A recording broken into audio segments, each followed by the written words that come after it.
Hello friends, 28 जून 1914 को Austro Hungarian empire के Prince Ferdinand को एक 19 साल के लड़के के हाथों गोली चलाकर मार दिया जाता है, जिसकी वजह से एक वॉर शुरू हो जाती है which is also known as the first world war. लेकिन इस एक असैसिनेशन की वजह से तो ये वॉर शुरू नहीं हुई। इसके पीछे अपनी एक बहुत लंबी कहानी है जिसे मैंने इस वीडियो के पार्ट 1 में डिस्कस किया था। अगर आपने वीडियो नहीं देखा है तो लिंक डिस्क्रिप्शन में डाल दूंगा, आप जब चाहे देख सकते हैं। और चलिए आज के इस वीडियो में समझते हैं कि वर्ल्ड वॉर 1 में क्या क्या हुआ और उसे ख़त्म कैसे किया गया। चलिए समझने की कोशिश करते हैं आज के इस वीडियो में।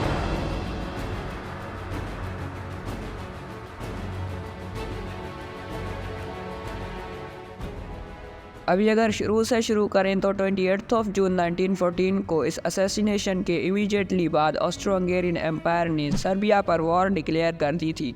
और सर्बिया के लिए ये एक बहुत ही बड़ी प्रॉब्लम थी क्योंकि उनकी आर्मी बहुत ही हेवली आउट नंबर थी, एटलीस्ट 8-1 अगेंस्ट ऑस्ट्रो हंगेरियंस। लेकिन ये बाद में चलकर इतनी बड़ी प्रॉब्लम रही नहीं क्योंकि दूसरी तरफ से रशियन एम्पायर भी ऑस्ट्रो हंगेरियन एम्पायर पर हमला करने वाला था और इसलिए सर्बिया पर सिर्फ 4.5 लाख ऑस्ट्रो हंगेरियन ट्रूप्स ने हमला किया। लेकिन सर्बिया के पास टोटल में ही 4 लाख सोल्जर्स थे और इसलिए ऑस्ट्रो हंगेरियन एम्पायर के आर्मी में इतनी बड़ी डिक्रीज के बाद भी वो सर्बियंस से ज़्यादा थे। लेकिन जब ऑस्ट्रो हंगेरियंस और सर्बियंस के बीच में बैटल ऑफ सर लड़ी गई तो उसमें ऑस्ट्रो हंगेरियन एम्पायर को बहुत ही गंदी हार का सामना करना पड़ा विथ एटलीस्ट 45,000 कैजुअल्टीज़।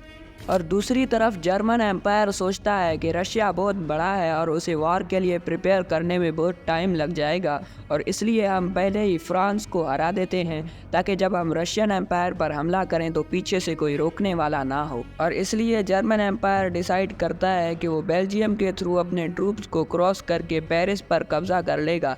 लेकिन जैसे ही जर्मन ट्रूप्स बेल्जियम को इन्वेड करते हैं, ब्रिटेन की तरफ से बर्लिन में एक अल्टीमेटम भेजा जाता है कि जर्मन एम्पायर अपने ट्रूप्स को बेल्जियम से विड्रॉल कर ले। लेकिन इस अल्टीमेटम को जर्मनी की तरफ से इग्नोर कर दिया जाता है और बाद में ब्रिटेन जर्मनी पर वॉर डिक्लेयर कर देता है और ब्रिटेन अपने सोल्जर्स को फ्रांस में भेजता है कि वो फ्रेंच और बेल्जियन सोल्जर्स के साथ जर्मन्स के अगेंस्ट फाइट करें। लेकिन बैटल ऑफ फ्रंटियर में ब्रिटिश और फ्रेंच आर्मी को ऑलमोस्ट पेरिस तक पीछे धकेल दिया जाता है।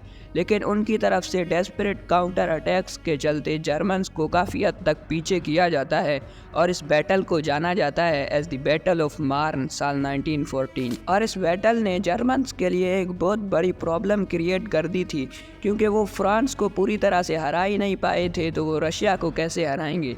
और इसलिए जब अगस्त 1914 में रशिया ने ईस्ट प्रशिया पर हमला किया तो जर्मन्स को अपने रिसोर्सेज को 2 में डिवाइड करना पड़ा और इसलिए जो आर्मी फ्रांस पर कब्जा करने में लगी थी उनके पास रिसोर्सेज कम जाएंगे और बैटल स्पीड स्लो हो जाएगी। और इसलिए वेस्टर्न फ्रंट में दोनों साइड्स के सोल्जर्स ने धरती में नीचे खोदकर लंबे लंबे गड्ढे बनाने शुरू किए ताकि अगर दुश्मन मशीन गन फायर करे तो उससे बचा जा सके।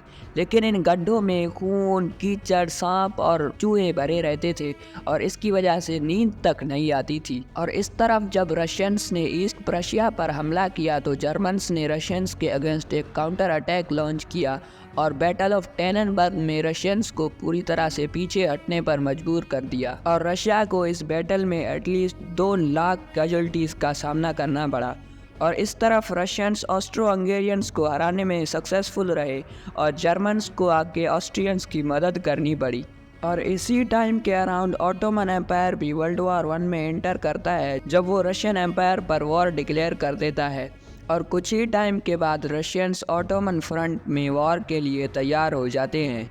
और मई 1915 में इटली भी वर्ल्ड वॉर 1 में एंटर करता है by declaring war on Austro Hungarian empire क्योंकि ऑस्ट्रो हंगेरियन एम्पायर से इटली को बहुत सारी ज़मीन वापस लेनी थी।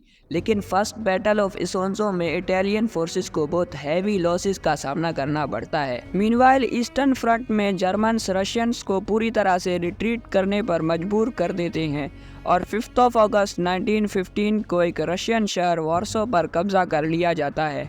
और अगर सर्बिया पर नज़र डालें तो अभी तक ऑस्ट्रियन सर्बिया को हरा नहीं पाए हैं। लेकिन अक्टूबर 1915 में बुल्गारिया भी वर्ल्ड वॉर 1 में एंटर करता है और ऑस्ट्रो हंगेरियन और बुल्गारियन फोर्सेस साथ मिलकर सर्बिया को हरा देते हैं। और मैंने वीडियो के शुरू में बताया था कि सर्बिया के पास टोटल में ही 4 लाख सोल्जर्स थे और इस वॉर में सर्बिया ने लगभग 3 लाख सोल्जर्स को खो दिया था। लाखों मारे गए तो लाखों को जेल में डाल दिया गया। और इस तरफ रशियंस ऑटोमन एम्पायर पर एक सरप्राइज ऑफेंसिव लॉन्च करते हैं और कुछ ही हफ्तों के अंदर सिटी ऑफ एर्ज़रम पर कब्जा कर लिया जाता है। और 11 फरवरी 1916 को जर्मन्स एक फ्रेंच सिटी वर्डन पर हमला कर देते हैं और बैटल ऑफ वर्डन की शुरुआत हो जाती है, जो कि इस वर्ल्ड वॉर 1 की सबसे बड़ी बैटल रहती है।